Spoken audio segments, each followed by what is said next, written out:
Welcome sa Tagalog Horoscope, ang iyong gabay sa pang-araw-araw na buhay.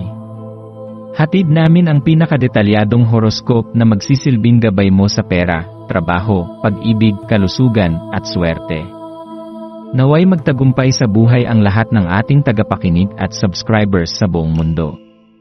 Maraming salamat sa pag-subscribe at tanggapin ang siksik, liglig, at umaapaw na biyayang hatid ng Tagalog Horoscope.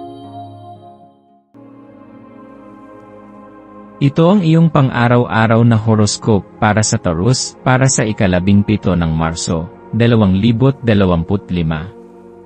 Ngayon, sa araw na ito na may kakaibang himig ng mahika sa paligid, ikaw, bilang isang Taurus, ay inaanyayahang buksan ang iyong puso at isabuhay ang araw na may bukas na isipan.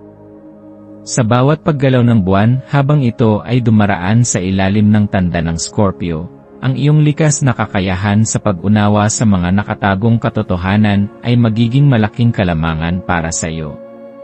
Ito ay tila isang mahiwagang pangyayari kung saan ikaw ay nagkakaroon ng mas malalim na pag-unawa sa mga bagay na dati ay tila malabo o mahirap intindihin. Gamitin mo ang biyayang ito upang makita kung alin sa mga bagay sa iyong buhay ang tunay na mahalaga, at kung alin naman ang ilusyon lamang na maaaring humadlang sa iyong pag-usad. Sa mga panahong tulad nito, mahalaga na maging mapanuri ka sa iyong paligid. Hindi lahat ng tila mahalaga ay tunay na may saysay sa iyong buhay. Minsan, ang mga bagay na dati mong pinanghahawakan ay maaari nang hindi angkop sa kasalukuyang direksyon ng iyong paglalakbay. Kaya naman ito ang panahon upang pagnilayan kung aling mga bagay, tao, o sitwasyon ang nararapat pang manatili sa iyong mundo, at alin naman ang kailangang mong bitiwan upang magbigay daan sa mas positibong enerhiya at bagong simula. Huwag kalimutan na isa sa iyong pinakamatibay na katangian ay ang iyong determinasyon, isang lakas na nagtutulak sa iyo upang hindi sumuko hanggat hindi mo natatapos ng maayos ang anumang gawain. Ito ang dahilan kung bakit marami sa iyong mga tagumpay ay bunga ng iyong hindi matatawarang sipag at tiyaga. Sa kabila ng mga pagsubok at hadlang na dumaan sa iyong landas, ikaw ay nanatiling matatag at determinado, at ito ang magpapatibay sa iyo upang makamit ang mga pangarap na matagal mo nang pinapangarap. Sa makatuwid, tiyakin mong magagamit mo ng wasto at mabisa ang enerhiyang ito sa mga bagay na tunay na mahalaga. Sa halip na sayangin ito sa mga bagay na panandalian lamang o hindi makakatulong sa iyong pag-unlad, ituon mo ito sa mga bagay na may pangmatagalang epekto sa iyong buhay. Habang tinatahak mo ang araw na ito, maglaan ng sandali upang pag-isipan kung paano ang iyong mga damdamin ay maaaring makaapekto sa iyong mga iniisip at kilos. Minsan, ang mga damdaming ito ay maaaring maging inspirasyon upang ikaw ay magpursige. Ngunit sa ibang pagkakataon naman, maaari rin itong maging sanhi ng labis na pag-aalala o pagkalito. Ang init ng iyong damdamin ay maaaring magbigay inspirasyon sa iyo upang magsumikap ng husto, ngunit mahalaga ring maging maingat upang hindi ito makaapekto sa iyong ugnayan sa iba. Minsan, sa sobrang pagnanais mong makamit ang iyong mga layunin, hindi mo namamalayan na may mga taong nasasaktan o napapabayaan sa proseso. Kaya naman sa araw na ito, subukang maging bukas sa pakikisalamuha sa iba at bigyan ng puwang ang kanilang damdamin at pananaw. Sa halip na magpakalunod sa sariling ambisyon, subukang gamitin ang bawat pakikisalamuha bilang pagkakataon upang bumuo ng mas malalim na koneksyon sa iba. Sa pamamagitan ng pagiging bukas at mapagpatawad, mas lalong lalalim ang iyong pag-unawa sa mga taong mahalaga sa iyo. Kung sakaling may mga pag-aalinlangan na mag-umpisang bumalot sa iyong isipan, huwag mong hayaang pigilan nito ang iyong pag-usad.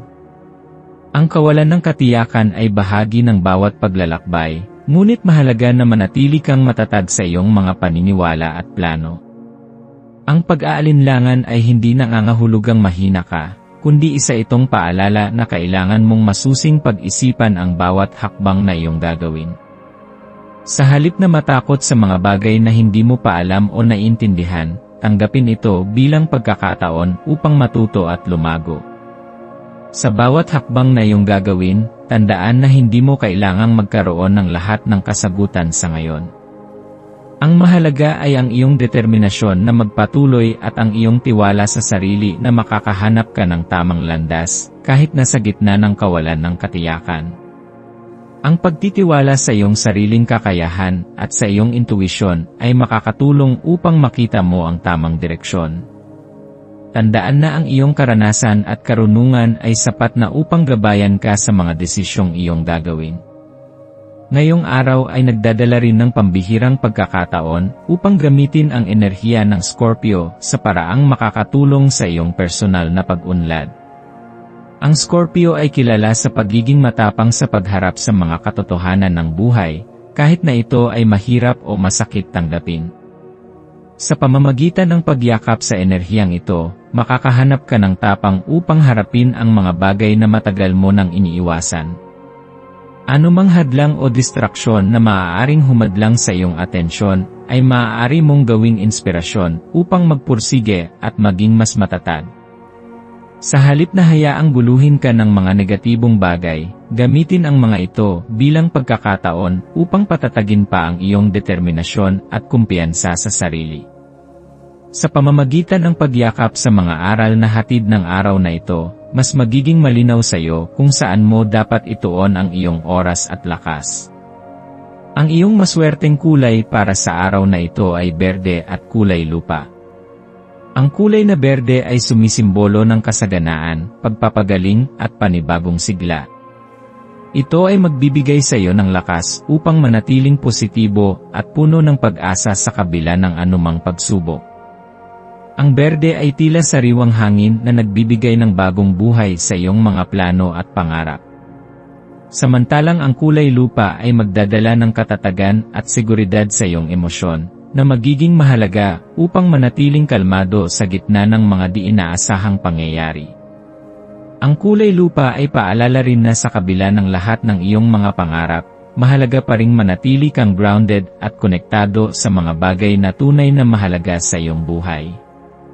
Ang iyong maswerteng numero ay 5, 11, at 28. Ang 5 ay simbolo ng pagbabago at pagsisimula ng bagong kabanata sa iyong buhay. Ito ay paalala na kahit gaano pa kahirap ang sitwasyon, laging may pagkakataon upang magsimula muli. Ang 11 naman ay nagpapahiwatig ng kaliwanagan ng isipan at mataas na intuisyon, na magbibigay sa iyo ng gabay sa mga mahahalagang desisyon. Samantalang ang 28 ay sumisimbolo ng tagumpay na nagmumula sa iyong pagsisikap at dedikasyon.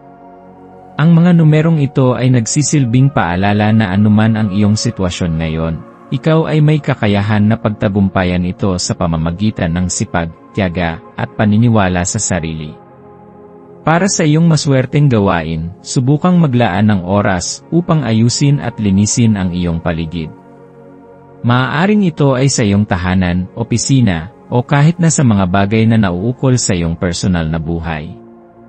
Ang pagkakaroon ng maayos na kapaligiran ay makakatulong sa iyo upang maging mas produktibo at kalmado. Habang inaayos mo ang iyong paligid, subukang isaisip ang mga bagay na tunay na mahalaga sa iyong buhay, mga pangarap, layunin, at taong nagbibigay ng inspirasyon sa iyo. Sa paggawa nito, mapapansin mong mas magiging malinaw ang iyong isipan at mas magiging buo ang iyong loob sa pagtahak sa iyong mga layunin.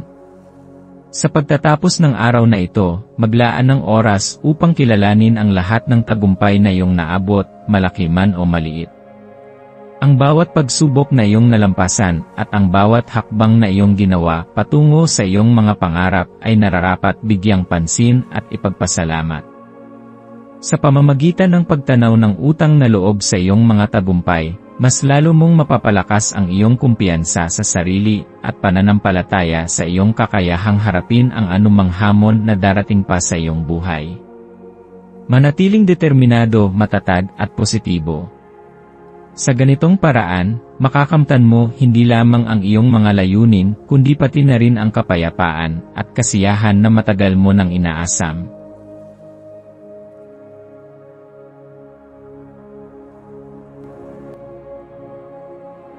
tayo ay magkaroon ng kaunting sandali upang ipagdasal ang lahat ng mga dalangin ng ating mga subscribers, na sana'y matamo nila ang kanilang mga pinapangarap sa buhay, magandang trabaho, mabuting kalusugan, payapa at masayang pamumuhay, at siksik, liglig, at umaapaw na biyaya at kayamanan.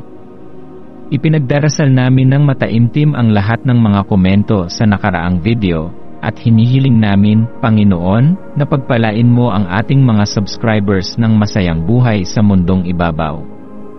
Maraming salamat po. Maaari kayong mag-subscribe sa aming channel na Daily Prayer, kung saan nag-a-upload kami ng pang-araw-araw na Catholic Gospel readings, reflections, at daily rosary reading para sa lahat ng misteryo ng araw. Tulungan ninyo kaming buuin ang community na ito at mag-subscribe na.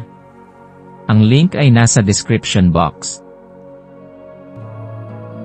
Maraming salamat sa panonood ng iyong horoscope ngayon araw. Naway gabayan ka ng mga bituin sa iyong landas. Huwag kalimutang mag-like, share, at subscribe para sa iba pang cosmic na kaalaman. Hanggang sa muli, manatiling konektado sa universo.